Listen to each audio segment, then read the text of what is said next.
நம்ம ஸ்டாண்ட்ல நாம எப்பவுமே ஸ்ட்ராங்கா தான் இருக்கிறோம். அதுல எந்த மாற்றத்துக்கோ எந்த சமரசத்துக்கோ துளி கூட இடமில்லை. நம்மளுடைய ஒரே கொள்கை எதிரி பாஜக தான். நம்மளுடைய ஒரே அரசியல் எதிரி திமுக தான். எப்படி நம்மளுடைய ஒரே கொள்கை எதிரி, நம்மளுடைய ஒரே அரசியல் எதிரி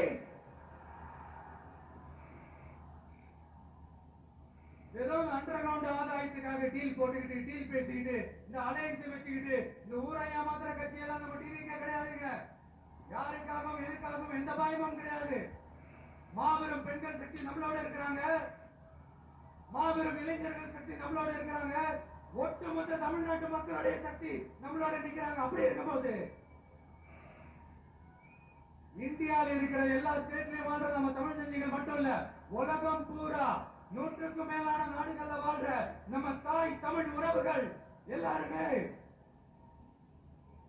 என்ன விஜய் தளபதி விஜய் இல்லைன்னா விஜய் தளபதி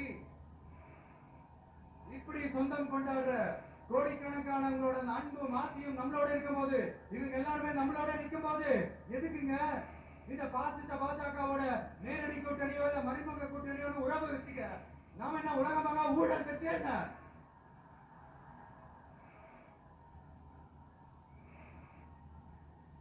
நம்மளை பத்தி சின்னதா ஒரு உண்மை ஒண்ணு சொல்லலாமா?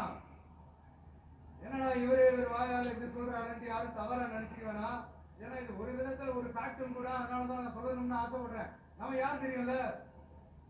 நாம எல்லாருமே சொல்றேன், நாம எல்லாருமே நாம யார் தெரியும்ல? இந்தியாவின் மாபெரும் மக்கள் சக்தி கொண்ட ஒரு மகத்தான வெகுஜன மக்கள் படை.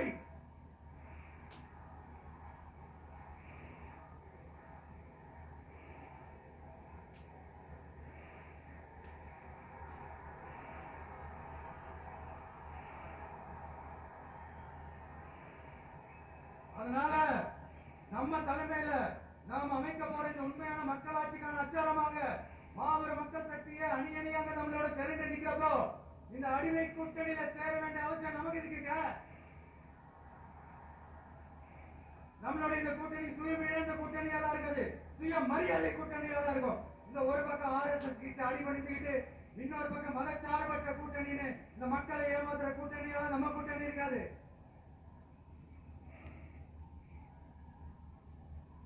நான் இப்பவும் சொல்றேன், நம்மளை நம்பி வரவங்களுக்கு ஆட்சியிலும் அதிகாரத்திலும் உறுதியாக பங்களிப்பு செயல்படும்.